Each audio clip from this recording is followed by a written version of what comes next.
Hello ma'am, ngasidi isayse Arvind Soyomgi naisinduna layro tawse tawge ngasidi.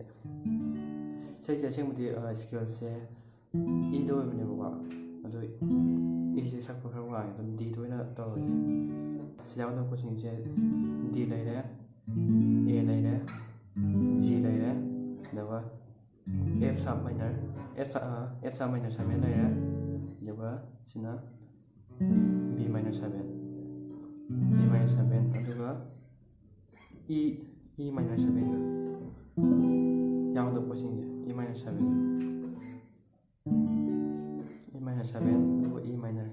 E minor 7 ja minor 7 khom bai ta suna minor ore tum khom sai sina minor 7 sina minor E minor 7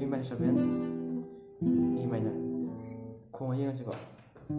haugi aduga amwa hawre G major hai ko sai G major ta bida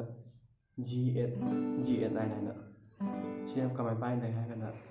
si phet au hun so gi string la seeking se sta pai ro tam pai ro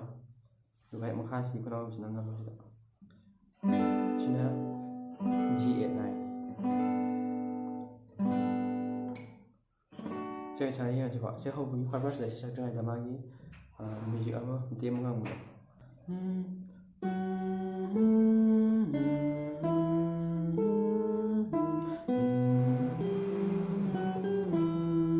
karena musik kemarin pun dia kan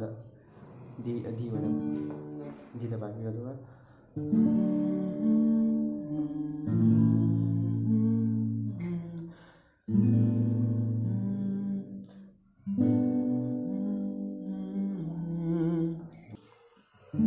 hầu tôi khai phát sản đó hầu tôi sẽ lúc nào và đi đá con này nếu cái sẽ gì mà nó còn không có gì đấy ý đấy học này quả ai bu nông si vang ra nang se kari kia suk nông si đi hai ini dan jangan ini quả ai bu kau thuốc bang li nang se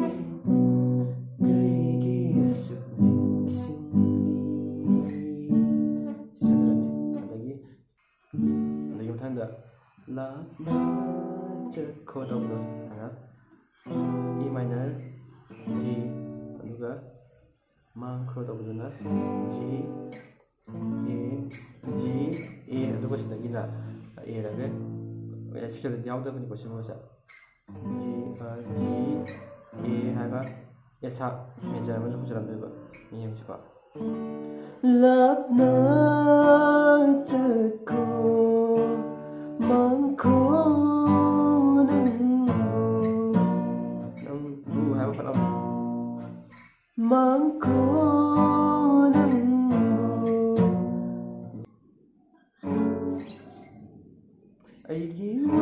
ai wa kal thamoi sida sẽ là một tay trái đó ngừng mình sẽ đợi B minor 7 cho nó một bạn ai wa kal thamoi sida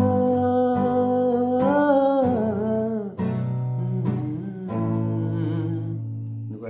나신들은 내가 또 그가 아니 나시 minor na 저거나 minor 7 아니 좀 더 많이 봐